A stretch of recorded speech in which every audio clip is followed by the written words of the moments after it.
మీరు బయట క్లూ చేయండి, టేకప్ తీసుకోండి, మీరు నమ్మరు. మోర్ దాన్ 15,000 20,000 పీపుల్ స్వతంత్రంగా ఇక్కడికి వచ్చి నిలబడి ఉన్నారు.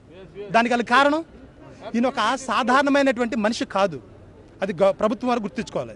రెండో పాయింట్, ఈ మనిషి ఎలా చనిపోయారు, ఎప్పుడు చనిపోయారు అనేది పోలీస్ డిపార్ట్మెంట్ వారు బయటికి వెదజల్లేటువంటి విషయాలను ఒక క్రైస్తవ పెదల మధ్య మాత్రమే కాదు కానీ ప్రజలందరి మధ్యకి వచ్చి మీడియా రూపంగా ప్రకటించవలసిందిగా మేము కోరుకుంటున్నాం. ఇప్పటి వరకు కూడా ఇప్పుడు మా సీనియర్ నాయకులు మాట్లాడినట్లుగా ఒక పోలీస్ సూపరింటెండెంట్ ఆఫ్ పోలీస్ వారు కానీ, ఒక కలెక్టర్ గారు కానీ, లేదంటే ఒక రెవెన్యూ డిపార్ట్మెంట్ కానీ నిన్న నుంచి ఇప్పటికీ రమారామి 36 గంటలు గడుస్తున్నప్పటికీ ఒక్కరు కూడా ఇక్కడికి రాకపోవడం అనేది చాలా విచారకరమైన విషయం. ఎందుకు ఈ విషయాన్ని ఎలా నీరు గారుస్తున్నారన్నో తెలియదు. మేము ఇక్కడ ఎంతమంది రాష్ట్ర నాయకులు, అధ్యక్షులు గారు ఉన్నారు, సిన్హా గారు, బ్రదర్ ఉన్నారు, మేమందరము కలిసి ఇక్కడ మేము ఒకటే నినాదంకి వచ్చాము. జేఏసీ మీటింగ్ ఏర్పాటు చేస్తాము.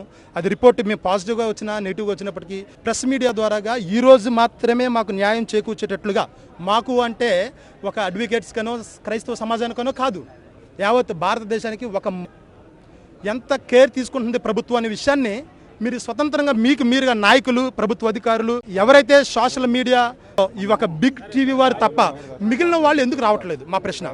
అధికారులు ఎవరి నుంచైనా మీకు ఒత్తిడుందా? అంటే మీరు అధికారులు కొమ్ముకొస్తూ మీ ఛానల్స్ నడిపిస్తున్నారా? మేము మిమ్మల్ని తిట్టట్లేదు, మేము తక్కువ చేసి మాట్లాడట్లేదు. మీరు ఆలోచించాలి. అదే ఒక సోని సూద్ గారి భార్య గారికి యాక్సిడెంట్ అయిందని చెప్పి చిన్న న్యూస్ ఛానల్ కవర్ చేయలేదు, నేషనల్ మీడియా అంతా కవర్ చేసింది. ఈయన ఒక నేషనల్ మీడియా ఉన్నటువంటి సోని సూద్ భార్యకి యాక్సిడెంట్ కవర్ అయితే ఇంటర్నేషనల్ మనిషి ఇతను. దేశ విదేశాలలో, ప్రపంచ దేశాలలో ప్రజలందరికీ ఒక స్వతంత్ర అభ్యర్థిగా నిలబడి, ఒక ఇండిపెండెంట్ విండిగా ఉండి నిరుపేదలకు సహాయం చేస్తూ, ఒక రిలీజియస్గా మాత్రమే కాదు, ఒక సోషల్ ఎథిక్స్ కలిగినటువంటి వ్యక్తి చనిపోతే పట్టించుకోకుండా ఉన్నటువంటి ప్రభుత్వాన్ని కిందకి రావాల్సిందిగా మేము కోరుకుంటున్నాం. మా డిమాండ్స్ ఏంటంటే ప్రజలకి న్యాయం చేకూర్చడానికి ప్రభుత్వం వారు తక్షణంగా మీరు ఉన్న పలంగా కనీసం 1 గంట గడువు ఇస్తున్నాం. మేము ప్రభుత్వం వారికి 1 గంట గడువు ఇస్తున్నాము, లేదంటే 12 గంటలు 1 గంట వరకు టైం ఇస్తున్నాం. మేము 12 గంటల వరకు సమయం అందిస్తున్నాము. మేము 12 గంటలు వెయిట్ 1 గంట వరకు సమయం ఇస్తున్నాము. కనీసము ప్రభుత్వ అధికారులుగా ఉన్నటువంటి స్థానిక ఎమ్మెల్యే, ఎంపీ గారు, ఎస్పీ గారు, కలెక్టర్ గారు మా దగ్గరకు వచ్చి స్థానికంగా ప్రజల ముందు నిలబడి వాళ్ళ యొక్క ఉద్దేశాలు ఏంటనేది ప్రకటించాలి మేము కోరుకుండేది. రెండోది, ఎందుకు ఇంకా ఎఫ్ఐఆర్ క్లెయిమ్ చేశారన్నది, ఎట్లాంటి క్లెయిమ్ చేశారన్నది ఎందుకు ప్రెస్ ఇవ్వలేదు? మీకు ఏ క్లెయిమ్ చేశారు? మీరు ఏ సెక్షన్ మీద క్లెయిమ్ చేశారు? మీరు ఎవరికైనా చూపించారా? సిఏ గారు వచ్చారా? సార్ సిఏ గారు వచ్చారండి? సిఏ గారు ఉన్నారు, ఒక డిఎస్పీ గారు ఉన్నట్టున్నారు. మేబీ ఒక ఎస్పీ గారు ఎందుకు కిందకి రాలేదు? మీరు ఈ విషయాలన్నీ గుర్తుంచుకోవాలి దయచేసి. ఇంకొక మెయిన్ పాయింట్ ఏంటంటే, సోదరులు మాట్లాడినట్లుగా ఒక బైక్ యాక్సిడెంట్ జరిగితే మీరు ఎవరన్నా చిన్న పిల్లవాడిని అడిగితే చెప్పేటువంటి సమాధానము, బైక్ యాక్సిడెంట్ జరిగితే బండి మీద పడదు. ఒకవేళ బండి మీద పడినా ఏ కాలు మీదో చేతి మీదో ఒక పార్ట్ మీద పడుతుంది, పూర్తి బాడీ మీద బండి పడదు. మీకు అందరికీ తెలిసిన విషయం ఇది. దీన్ని ఎలాగ మీరు చిన్న విషయంగా భావిస్తున్నారు? బండి పడినా కూడా బట్టలు కాలిపోవాలి, సైలెన్సర్ పరిస్థితి, బట్టలు కాలిపోవాలి. హెడ్ కి అట్లీస్ట్ ఆయన తగిలించుకున్నటువంటి హెల్మెట్ చూసారు కదా, ఆయన తగిలించుకున్నటువంటి హెల్మెట్ కి కనీసం స్క్రాచ్ కూడా లేదు కదా. అంటే ఎక్కడో కొట్టేసి ఎక్కడో ఆయనకి చేసేసారు అన్న అనుమానాలు వ్యక్తం అవుతున్నాయి ఇక్కడ. మేమే కాదండి, ఈయన తల్లిదండ్రులు మేము ఆలోచన చేస్తే, ఈయన పగడాల ప్రవీణ్ గారు అనేటువంటి తండ్రి గారు ఒక ముస్లిం, తండ్రి గారు ఒక ముస్లిం, తల్లి గారు ఒక రోమన్ క్యాథలిక్ క్రైస్తవురాలు ఆవిడ. అంటే ఇది మతపరంగా మీరు చూస్తున్నారు అనుకుంటున్నారేమో కానీ ఇది మతానికి వ్యతిరేకంగా, మతానికి అతీతంగా కాకుండా ప్రజలందరికీ సంబంధించినటువంటి విషయం. ఈరోజు ఒక గుర్తింపు పొందినటువంటి వ్యక్తికే ఎలా జరిగితే సామాన్య ప్రజలు ఒక నిజంగానే క్రిస్టియానిటీ పరంగా చూసుకుంటే బైబిల్ పట్టుకుని రోడ్డు మీద తిరిగేటువంటి పరిస్థితులు రాబోయే రోజుల్లో లేవు. రెండోది విషయం చూస్తే, ఒక సేవకుడికి లేదంటే ఒక పాస్టర్కి మనం ఆలోచన చేస్తే, ఒక పాస్టర్ రేపొద్దున విజయప్రసాద్ గారు కావచ్చు, థామస్ గారు కావచ్చు, ఎవరు కావచ్చు, ఎవరైనా ఇండివిజువల్ గా ఇంట్లో నుంచి మార్కెట్కి వెళ్ళడానికి అవకాశాలు ఉన్నాయంటే లేవని చెప్పాలి. ఇలాంటి పరిస్థితులు చూసినప్పుడు స్థానిక పోలీస్ వ్యవస్థ మీద మాకు నమ్మకం కుదరడం లేదు. పోలీస్ డిపార్ట్మెంట్ మీద మాకు నమ్మకం కుదరడం లేదు. ఎందుకంటున్నామనంటే, సంఘటన జరిగిన దగ్గర నుంచి, పోలీస్ ఎంటర్ అయిన దగ్గర నుంచి చేయవలసిన నియమ నిబంధనల ప్రకారం ఎక్కడా కూడా చర్యలు తీసుకోవడం లేదు.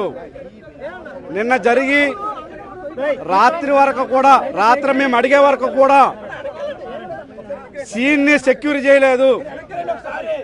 సీన్ ఎక్కడ కూడా సెక్యూర్ చేయలేదు. మేము అడిగిన తర్వాత సీన్ ని సెక్యూర్ చేయడానికి ప్రయత్నం చేశారు. అదేవిధంగా సీన్ దగ్గర పికెటింగ్ ఏర్పాటు చేయలేదు. అది మేము అడిగిన తర్వాతే చేయడానికి ప్రయత్నం చేశారు. అదేవిధంగా ఇంత రాష్ట్ర వ్యాప్తంగా ఈ వార్త సంచలనం జరుగుతున్న సమయంలో కూడా ఇప్పటికీ కూడా ఎస్పీ సంఘటన స్థలానికి రాపోవడం పలు అనుమానాలకి దారి తీస్తుంది. పోలీస్ డిపార్ట్మెంట్ మీద మాకు నమ్మకం కుదరడం లేదు. అందుకే మేము అంటున్నాం అందుకనే మేము అడుగుతున్నాం, ప్రభుత్వాన్ని డిమాండ్ చేస్తున్నాం, తక్షణమే ఈ కేసుని సిఐడికి ట్రాన్స్ఫర్ చేయాలి, లేదా జిల్లా సిట్టింగ్ జడ్జి తోటి మెజిస్ట్రేరియల్ విచారణ జరిపించాలని చెప్పి సవినయంగా విజ్ఞప్తి చేస్తున్నాం. ఇదే కానీ జరగకుండా ఉంటే గనక గేటు దాటి బాడీ కూడా బయటికి వెళ్దని చెప్పి హెచ్చరిస్తున్నాం. మీరు చెప్పండి. ఇంకొకటి నాన్న, ఇంకొక ఇష్యూ మాట్లాడాలి, ఇంకొక స్మాల్ థింగ్ మాట్లాడాలి. నాన్న అరే మౌనంగా ఉండండి ప్లీజ్. ఎంత బ్లండర్ మిస్టేక్ అంటే నిన్న నుంచి మెత్తుకుంటున్నాం, గ్రూప్ ఆఫ్ డాక్టర్ల పోస్ట్ మార్టం చేయాలి విత్ కెమెరా ముందని చెప్పినట్టంటే రిక్విజేషన్ లో ఆయన చెప్పేదేనండి, రిక్విజేషన్ లో పోస్ట్ సూపరింటెండెంట్కి పంపించారు. రిక్విజేషన్ లో ఎక్కడా కూడా కెమెరా మెన్షన్ చేయలేదు. మళ్ళీ మేము అది తెలుసుకుని అడిగితే మళ్ళీ ఇంకో రిక్విజేషన్ లో విత్ కెమెరా అని చెప్పి అనఫిషియల్ కెమెరా తీస్తారంట. అనఫిషియల్ ఇంత ఇష్యూ జరుగుతుంటే అనఫిషియల్ గా కెమెరా తీయించడం అంటే ఎంత నిర్లక్ష్య ధోరణి కనబడుతుందో. అందుకే మేము అంటున్నాం, ఖచ్చితంగా ఈ కేసుని సిఐడికి ట్రాన్స్ఫర్ చేయాలి, లేదా సిట్టింగ్ డిస్ట్రిక్ట్ జడ్జితో మెజిస్ట్రేరియల్ విచారణ జరిపిస్తేనే కానీ క్రైస్తవ సమాజానికి న్యాయం జరగదు. అందరికీ నమస్కారం అండి. మరి ప్రస్తుత పరిణామాలు చూస్తూ ఉంటే ఇది ఒక క్రైస్తవ సమాజానికి సంబంధించినటువంటి విషయం మాత్రం కాదు, యావత్తు భారతదేశంలో ఉన్నటువంటి ప్రజానీకానికి ఒక బాధాకరమైన విపత్తు. ఎందుకనంటే చనిపోయిన వ్యక్తి ఒక సాధారణమైన వ్యక్తి కాదని మేము భావిస్తున్నాం. ఒక నిజంగానే సాధారణమైన వ్యక్తి చనిపోతే మహా అయితే ఒక గ్రామంలో వాళ్ళు లేదంటే చుట్టుపక్కల గ్రామంలో వాళ్ళు వచ్చి చూసుకుంటుంటారు.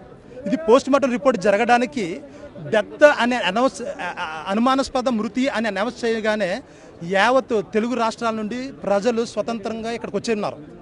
రాత్రి నిన్న మార్నింగ్ 8:30కి 9 గంటలకి బాడీని పోలీస్ డిపార్ట్మెంట్ రిసీవ్ చేసుకున్నప్పటి నుంచి